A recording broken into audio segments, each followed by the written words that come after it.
ఓం మహాగణాధిపతయే నమః. ఓం గురుభ్యో నమః. ఓం శ్రీమాత్రే నమః.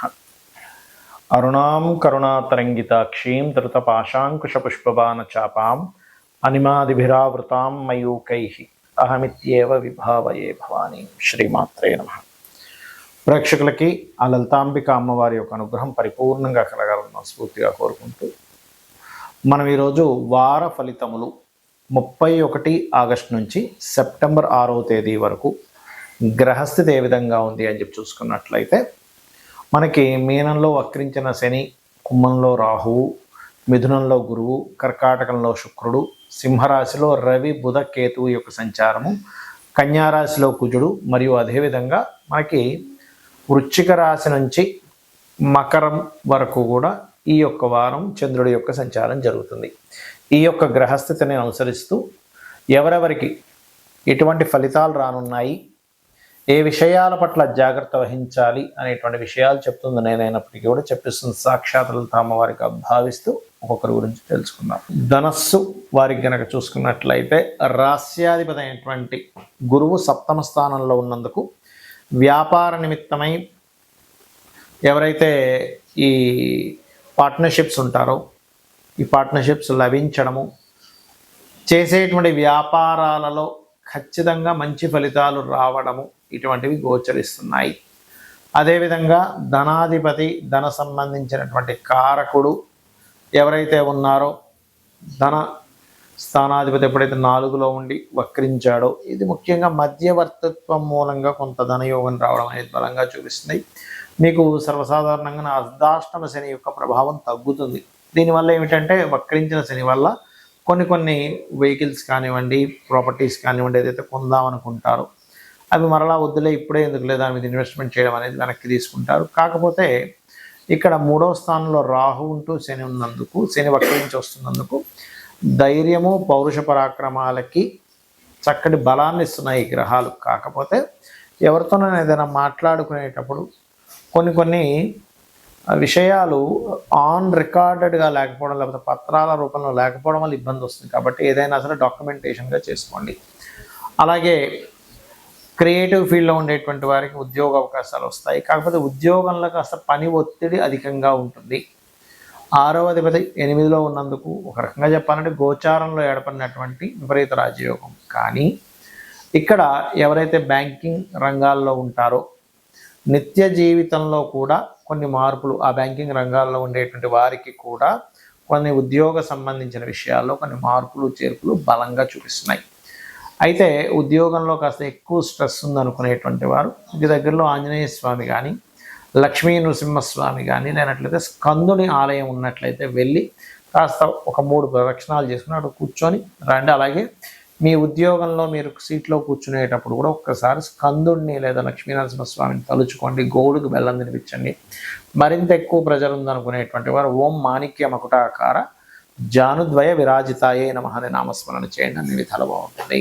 చాలామంది నన్ను అడుగుతున్నటువంటి ప్రశ్న ఏమిటి అంటే, మాకు మంత్రోపదేశం లేదు, గ్రహణం రోజు 7వ తేదీ గ్రహణం ఉంది కదా, ఆ రోజు లలితా సహస్రనామాలలో ఏ సమస్యకి ఎటువంటి నామము చేసుకుంటే మంచిది అనేటువంటిది ఏమైనా చెప్పగలరా అని అడుగుతున్నారు.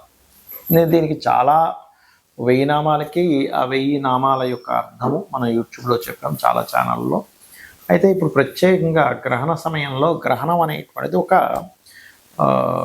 చక్కటి సమయం, సాధన చేసుకోవడానికి, మన కర్మల్ని తగ్గించుకోవడానికి చక్కటి సమయం గ్రహణం అనేటువంటిది. కాబట్టి ఎవరికైనా వాళ్ళ లైఫ్లో ఎదగలేకపోతున్నాను, అన్నీ ఇబ్బంది పడుతున్నాము, లేకపోతే ఆటంకాలు ఎక్కువగా అవుతున్నాయి అని అనుకున్నప్పుడు, అంటే ప్రతిదీ ఆటంకం అవుతుంది అనుకోండి, అప్పుడు మీరు చేయవలసింది ఏమిటంటే ఓం కామేశ్వర ముఖాలోక కల్పిత శ్రీ గణేశ్వరాయ నమః చేసుకోండి. ఏ సమయంలో, ఆ గ్రహణ సమయంలో చేసుకోవచ్చు. గ్రహణానికి ముందే ఈ వీడియో రిలీజ్ అవుతుంది కాబట్టి మామూలుగా చేసుకుంటూ రోజు చేసుకుంటూ ఆ సమయంలో కనుక మీకు చేసుకున్నట్లయితే మీరు ఏదైతే పోరాడుతుంటారో దానికి చక్కటి గణపతి యొక్క అనుగ్రహం కలుగుతుంది.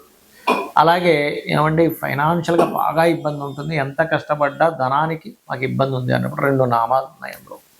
ఒకటి ఓం సంపత్కరీ సమారూఢ సింధుర వ్రజసేవితాయే నమః. రెండవది ఓం ధర్మాధ్యక్ష ధనాధ్యక్ష ధనధాన్య వివర్ధినే నమః చేసుకోవచ్చు.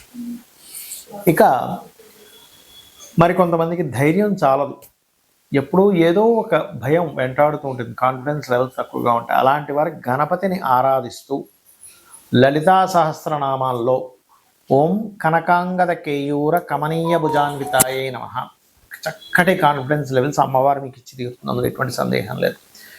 మరికొంతమందికి ఏమండి మాకు ఎప్పటి నుంచో డ్రీమ్ ఉంది, ఏ గృహం వాహనం లేకపోతే భూమి కొనుక్కున్నా మరలా అది అమ్మేయడము తాకట్టు పెట్టేయడం తీసేయడము జరుగుతుంది, మాకు భూమి నిలబడుతుందా అన్నప్పుడు ఒకటే, మీ జన్మజాతకంలో భూయోగం ఉంటేనే మీరు తీసుకోవాలి, లేనట్లయితే మీ జీవిత భాగస్వామ్యం మీ పిల్ల పేర్ల మీద కొనుక్కోవాలి, అది మీకు పనికొచ్చేటువంటి ఫేసింగ్ తీసుకోవాలి. అలాగే లలితా సహస్రనామాల్లో ఓం వదనస్మర మాంగళ్య గృహతోరణ చిల్లికాయే నమః చేసుకోండి, గ్రహణ సమయంలో అప్పుడు నిలబడుతుంది. అలాగే మీరు మణిద్వీప వర్ణన అంటారు, అది కూడా చేసుకోవచ్చు. ఇక సంతానం కోసం చేయాలి అని అనుకుంటే మీరు చక్కగా ఈ సంతాన సంబంధించినటువంటి విషయంలో మీకు పంచమ స్థానం పాడైంది అని అనుకున్నప్పుడు దత్తాత్రేయుడిని దిగంబర శ్రీపాదవల్లభ దిగంబర నామం కానీ ఓం గ్రామ్ దత్తాత్రేయాయ నమః అనే నామస్మరణ కానీ చేసుకోవచ్చు. వివాహం అవ్వటం లేదు అనుకునేటువంటి వారి గ్రహణ సమయంలో ఓం శివకామేశ్వరాంకస్త శివాస్వాధీన వల్లభాయేమో వివాహమయ్యి వివాహ జీవితంలో ఇబ్బంది ఉన్నటువంటి వారికి, అసలు వివాహమే అవ్వట్లేదు అనుకునేటువంటి వారు ఓం కామేశబద్ధ మాంగళ్య సూత్ర శోభిత కందరాయే నమః చేసుకోవచ్చు చక్కగా.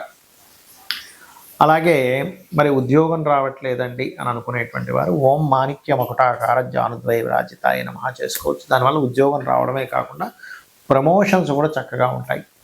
మరి కొంతమంది విదేశాలకు వెళ్ళి అక్కడ ఇబ్బంది పడుతూ ఉంటారు, ఉద్యోగం రావట్లేదు లేకపోతే విదేశాలకు వెళ్ళాలనే ప్రయత్నం ఫలప్రదం అవ్వట్లేదు అనేటువంటిది.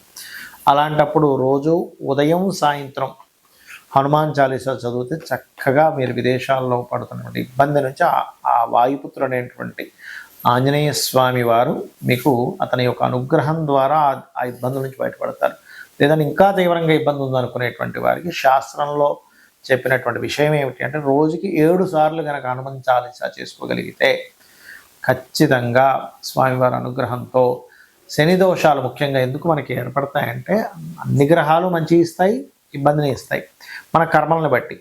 శని ముఖ్యంగా రోగకారకుడు, ఆలస్యానికి కారకుడు, మందుడు, అదేవిధంగా ఉద్యోగానికి కారకుడు, నరాలిక, ఇలా చాలా రకాల కారకత్వాలు చెప్పడం జరిగింది. అయితే ఈ కర్మ మనకు అనుభవింపజేసేటువంటి గ్రహం శని.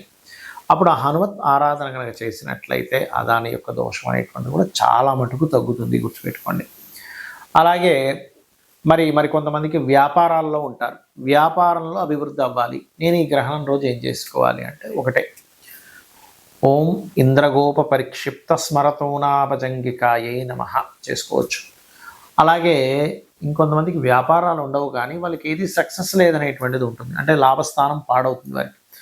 లాభస్థానం కనుక పాడైనప్పుడు ఈ వ్యాపార సంబంధించినటువంటి విషయంలో ఏదైతే మీరు అనుకుంటుంటారో దానికి అంత ప్రోత్సాహంగా ఉండదు, అంటే లాభాలు రావట్లేదు, ఎప్పుడు దిగులుగా ఉంటుంటారు, నేను అసలు లైఫ్లో ఎంజాయ్ చేయలేదండి అంటూ ఉంటారు.